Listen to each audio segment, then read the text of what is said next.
আমরা সবসময় যখন ব্লগ ভিডিও বানাই তখন চেষ্টা করি একদিনের ভিডিওগুলো এডিটিং করে ছাড়ার জন্য। কিন্তু আজকে আমার গ্যালারিতে তেমন কোনো ভিডিও ছিল না। যেগুলো ভিডিও ছিল একেক দিনের। মানে এই ভিডিওটা ছিল কিছুদিন আগে যখন আমার বাসায় আমার বোনেরা ছিল।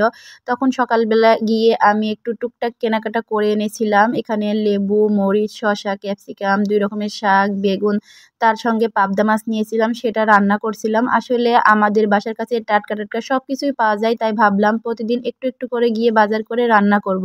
আর একবারে এতগুলো বাজার ফ্রিজে রাখা যাবে না। তাই মানে অল্প, অল্প করে করেছি আর টাটকা, টাটকা খাবো সেটাই মনে করেছিলাম।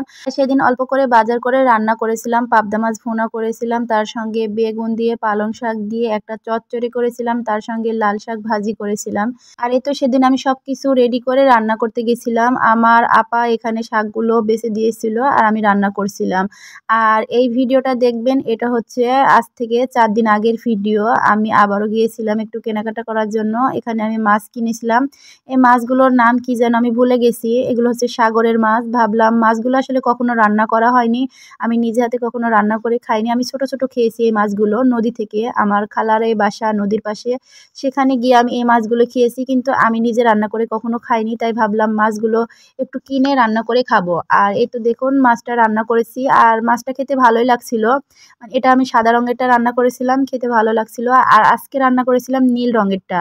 আর এটা হচ্ছে আজকের ভিডিও। আমি ফুলকি দিয়ে আলু ভাজি করেছিলাম, সঙ্গে ওই মাছগুলো রান্না করেছিলাম। সেই মাছের ভিডিওটা দেওয়া হয়নি। আসলে ভাবলাম এটা যেহেতু আগের ভিডিওতে ছিল দিয়ে দিলাম, তাহলে আজকের ভিডিওটা না হলে নাই দিলাম। তাই আর দিলাম না।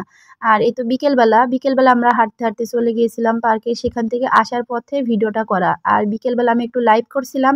আর সেখানে অনেক কিছু ভিডিও করার মতো আছে, কিন্তু করা হয়নি। আর এই তো দেখুন এবার আপনাদেরকে আমি সবজির বাগান দেখাবো। এখানে বাঁধাকপি, সিম, তারপরে মূলা, লাল শাক, বথুয়া শাক, সরিষা ইত্যাদি অনেক জাতের এখানে সবজি চাষ করছে।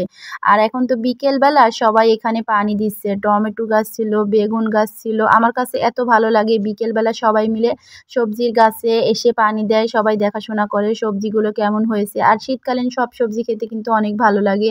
এগুলো হচ্ছে পালং শাক, ওইদিকে ছিল পেঁপে গাছ, এগুলো হচ্ছে টমেটো, আর এদিকে এসে দেখলাম সরিষা। আর সরিষার গাছগুলো একদমই ছোট, ছোট ছিল। ফুলগুলো কিন্তু দেখতে ভালোই লাগছিল, অল্প, অল্প ফুল। আর এটা হচ্ছে বথুয়া শাক।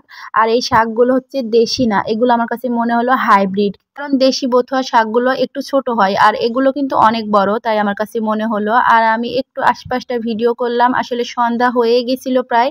আশপাশটা একটু, একটু অন্ধকার হয়ে গেছে। আমরা আসার সময় একটা দোকানে গিয়েছিলাম। মুনতাহার আম্মু একটা কড়াই নিবে তার জন্য। কিন্তু দোকানে গিয়ে সেই কড়াইটা পেলাম না। কড়াইগুলো আসলে সব জায়গায় পাওয়া যায় না। এগুলো বিশেষ করে রাস্তায় বেশি পাওয়া যায়। আমরা রাস্তায় দেখেছিলাম।